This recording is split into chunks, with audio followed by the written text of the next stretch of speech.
मित्रांनो, भारतात 28 राज्य आहेत व या प्रत्येक राज्याची आपापली एक विशेषता आहे.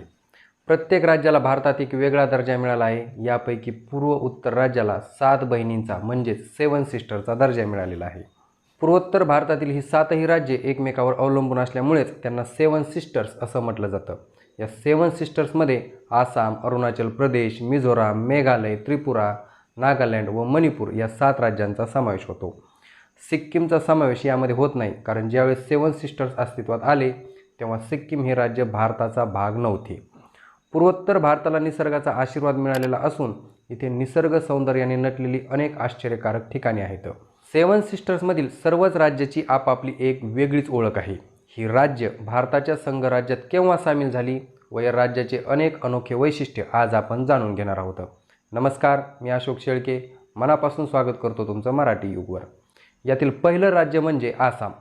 पूर्वोत्तर भारतामध्ये असलेलं आसाम हे राज्य 7 सिस्टरचा एक महत्त्वाचा घटक आहे. आसामला राज्याचा दर्जा 26 जानेवारी 1950 रोजी देण्यात आला. आसाम या राज्याला पूर्वोत्तर भारताचं प्रवेशद्वार असं म्हटलं जातं, कारण आपल्याला जर पूर्वोत्तर भारतात कोणत्याही राज्यात जायचं म्हटलं तर यासाठी आपल्याला आसाममधूनच प्रवेश करावा लागतो. या राज्याची राजधानी दिसपूर असून यामध्ये एकूण 33 जिल्हे आहेत.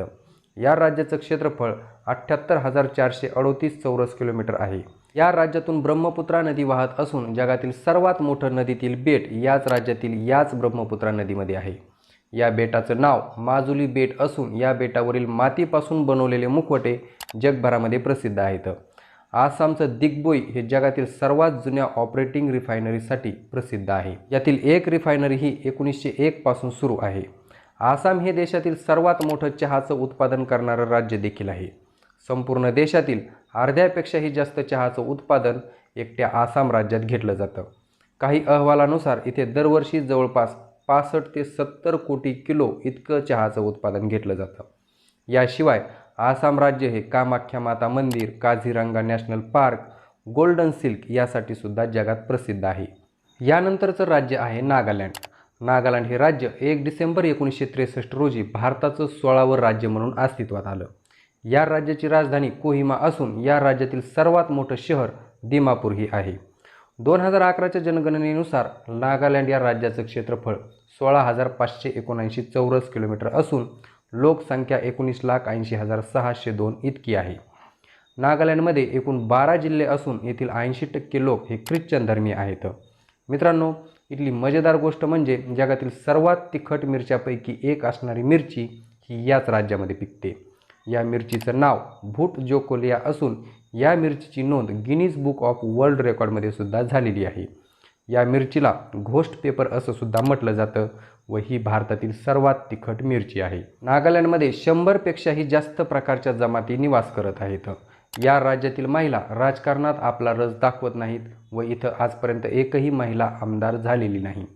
नागालँडमध्ये 1 ते 10 डिसेंबर दरम्यान हॉर्नबिल फेस्टिवलचं आयोजन केलं जातं. ते पाहण्यासाठी दूरवरून लोक येत असतात. 7 सिस्टर्समधील पुढचं राज्य आहे मणिपूर. मणिपूरची राजधानी इम्फाळ असून या राज्याचा भारतामध्ये 15 ऑक्टोबर 1949ला समावेश झाला. मात्र याला 21 जानेवारी 1972 रोजी पूर्ण राज्याचा दर्जा मिळाला. या राज्याचं क्षेत्रफळ 22,347 चौरस किलोमीटर असून लोकसंख्या 28,55,994 इतकी आहे. मणिपूर या राज्यामध्ये एकूण 16 जिल्हे आहेत. या राज्याची सीमा उत्तरेला नागालँड, दक्षिणेला मिझोराम, पश्चिमेला आसाम तर पूर्वेला म्यानमारला लागून आहे. या राज्याला देशाची ऑर्किड बास्केट असं सुद्धा म्हटलं जातं. इथं सापडत असलेल्या शिरोई लिली या फुलासाठी हे राज्य खूप प्रसिद्ध आहे, कारण हे सुंदर फूल जगभरामध्ये केवळ मणिपूर इथेच पाहायला मिळतं. मणिपूरच्या उखरुल जिल्ह्यामध्ये दरवर्षी शिरोई उत्सव मोठ्या उत्साहात साजरा केला जातो. मणिपूरला किबोल लामजो नॅशनल पार्क, विष्णुपूरचे विष्णू मंदिर, मोरेसिराय गाव, उखरुलच्या टेकड्या, कांगला पार्क यासारखी पर्यटन स्थळे आहेत. जगातील एकमेव तरंगते सरोवर हे मणिपूर राज्यामध्येच आहे. यानंतरचं राज्य आहे मेघालय. मेघालय या राज्याची निर्मिती आसामच्या संयुक्त खासी हिल्स व जयंती हिल्स या 2 जिल्ह्यांना आसामपासून वेगळे करून झाली. या राज्याची निर्मिती 21 जानेवारी 1972 रोजी झाली. पूर्ण राज्याचा दर्जा देण्याआधी या राज्याला 1970मध्ये सेमी ॲटोनॉमस स्टेटसचा दर्जा दिला होता. या राज्याचं क्षेत्रफळ 22,429 चौरस किलोमीटर असून लोकसंख्या 29,64,000 इतकी आहे. मेघालय राज्याची राजधानी शिलाँग असून या राज्यात एकूण 12 जिल्हे आहेत. मेघालय या शब्दाचा अर्थ आहे मेघांचे म्हणजेच ढगांचे घर. नावाप्रमाणेच इथे मेघ मोठ्या प्रमाणावर असतात. भारतातील सर्वात जास्त पाऊस पडणारं चेरापुंजी हे ठिकाण देखील याच राज्यामध्ये आहे. इथलं तापमान कधीच 28 डिग्री सेल्सिअसच्या वर जात नाही. थंडीच्या दिवसात तर हे तापमान 0पर्यंत खाली येते. या राज्यामध्ये ओढ्या नाल्यावर झाडाच्या मुळाचे पूल तयार झालेले आहेत. हे पूल पर्यटकांना खूप आकर्षित करतात. मेघालयातील गावं ही भारतातील सर्वात स्वच्छ गावं आहेत. मेघालयामध्ये गनोल, सांडा, बांद्रा यासारख्या अनेक नद्या आहेत. या राज्यातील उमनगोल नावाची नदी ही देशातील सर्वात स्वच्छ नदी आहे. या नदीचं पाणी इतकं स्वच्छ व निर्मळ आहे की यातील नाव जणू काही काचेवर तरंगत असल्याचा भास होतो. मेघालयमध्ये नोकी कलाई फॉल्स, मसाई गुहा, गारो टेकड्या, एलिफंट फॉल्स यासारखी निसर्गरम्य ठिकाणे आहेत.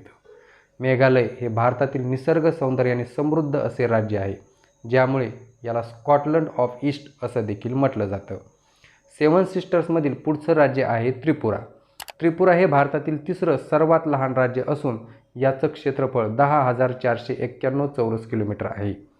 या राज्याची निर्मिती 21 जानेवारी 1972 रोजी झाली होती. त्रिपुरामध्ये एकूण 8 जिल्हे आहेत. त्रिपुरा हे बांगलादेश व म्यानमारच्या मध्ये स्थित आहे. या राज्याच्या उत्तर, पश्चिम व दक्षिण दिशेला बांगलादेश आहे आणि पूर्वेला आसाम व मिझोराम हे राज्य आहेत. म्हणजेच त्रिपुराच्या तीनही बाजूने बांगलादेशची सीमा आहे. त्रिपुराची राजधानी आगरतळा आहे. या राज्याची लोकसंख्या 36,73,917 इतकी आहे. या राज्याचा बहुतांशी भाग हा जंगलाने व्यापलेला असून यामुळे पर्यटकांची इथे खूप गर्दी असते. यानंतरचं राज्य आहे अरुणाचल प्रदेश. 7 बहिणींपैकी सर्वात मोठी बहीण म्हणजे अरुणाचल प्रदेश. 7 सिस्टर्समधील सर्वात मोठं राज्य म्हणजे अरुणाचल प्रदेश.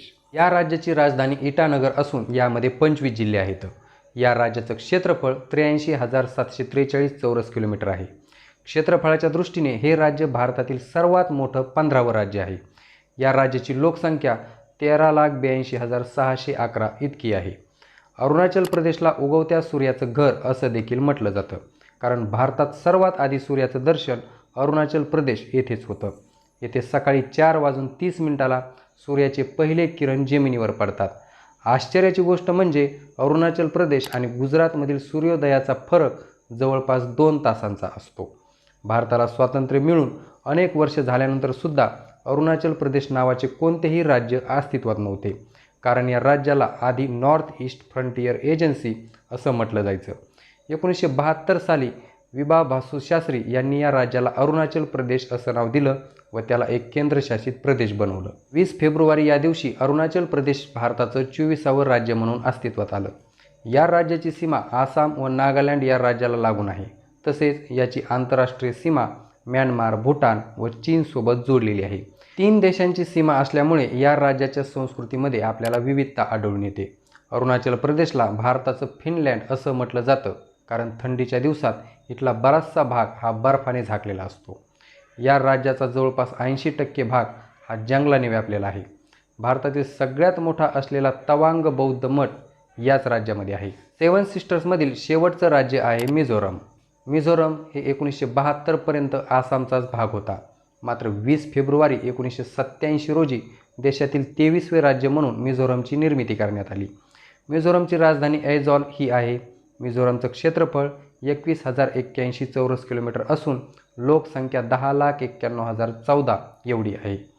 मिझोरममध्ये एकूण 11 जिल्हे आहेत. मिझोरमची सीमा त्रिपुरा, मणिपूर व आसामला लागून आहे. याची आंतरराष्ट्रीय सीमा बांगलादेश व म्यानमारला मिळते.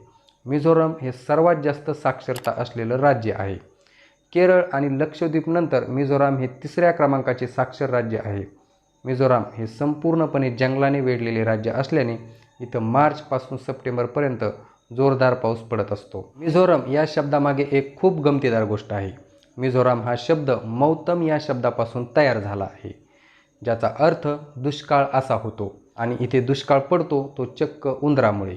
आता तुम्ही म्हणाल तो कसा? तर मिझोरममध्ये दर 50 वर्षाला बास नावाच्या वनस्पतीला फुलं येत असतात. बासचे हे फुलं उंदराला खूप आवडतात. हे फुलं खाल्ल्याने उंदराची प्रजनन क्षमता खूप वाढते. संख्येने खूप जास्त वाढलेले हे उंदीर शेतकऱ्यांचं धान्यसुद्धा फस्त करतात आणि यामुळे तिथे दुष्काळासारखी परिस्थिती निर्माण होते. मित्रांनो, हे 7 सिस्टर्स पूर्वोत्तर भारताचीच नाही तर संपूर्ण भारताची शान आहे. या 7 सिस्टरपैकी तुम्हाला सर्वात जास्त कोणते राज्य आवडले व तुम्हाला यापैकी कोणत्या राज्यात फिरायला जायला आवडेल कमेंटमध्ये नक्की कळवा. व्हिडिओ आवडला असेल तर लाईक करून शेअर करायला विसरू नका आणि अशाच प्रकारच्या महत्त्वपूर्ण माहितीसाठी मराठी युगला आजच सबस्क्राईब करा. पुन्हा भेटूया, तोपर्यंत धन्यवाद.